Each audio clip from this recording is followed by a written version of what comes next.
আমরা নিপীড়িত নিষ্পেষিত, এই জন্য দাবিগুলো আপনাদের সামনে তুলে ধর। আমরা ক্যাম্পবাসীরা উর্দুভাষীরা আছি, মানবেতর জীবন যাপন করছি। ইতিপূর্বে নানা প্রতিশ্রুতি পেলেও কাজের কিছু হয়নি, এটা কিন্তু সত্যি কথা। এটা পুরো বাতিল মারে। এই মানবেতর জীবন যারা একবার ক্যাম্প ঘুরে এসেছেন তাহলে আপনারা বুঝতে পারবেন যে ক্যাম্পের কি অবস্থা।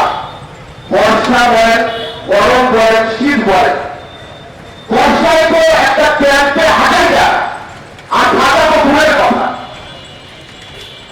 তার মধ্যে পরে উচ্ছেদের হুমকি, নানা ধরনের আতঙ্ক, নানা রাজনৈতিক দলের হুমকি ধামকি, এইসব দাবি দাওয়া নিয়ে আমরা একতাবদ্ধ হয়ে আজকে আপনাদের সামনে এসেছি।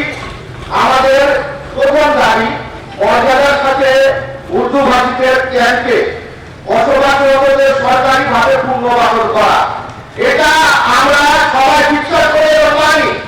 এই মানবতার জীবন থেকে মানুষ কেন এই অবস্থায় থাকে, মানুষ কেন এই অবস্থায় থাকে।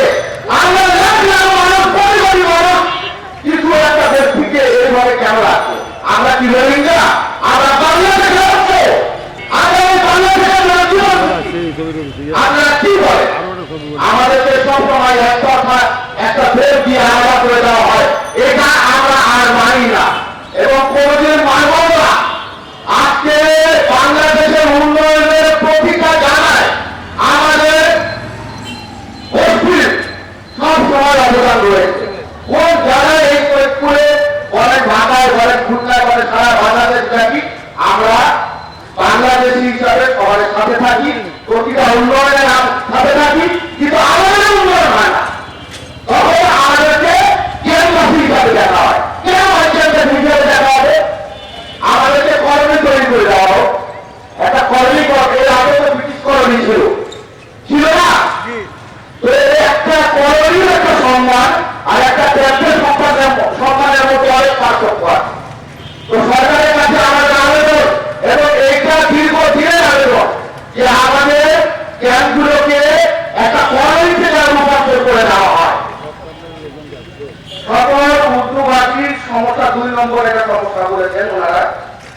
সকল ক্যাম্পে উর্দুভাষীর সমস্যা সমাধান না হওয়া পর্যন্ত বিনামূল্যে বিদ্যুৎ, পানি সংযোগ বিভিন্ন বিচ্ছিন্ন করা অভিযান বন্ধ করতে হবে।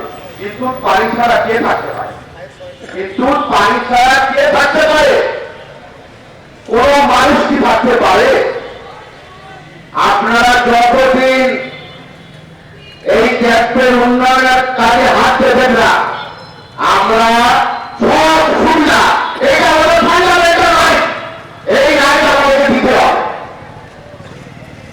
সমস্যার সমাধান না হওয়া পর্যন্ত রেলওয়ের জায়গা সহ অন্যান্য জায়গা থেকে ক্যাম্প উচ্ছেদ করা বন্ধ করুন।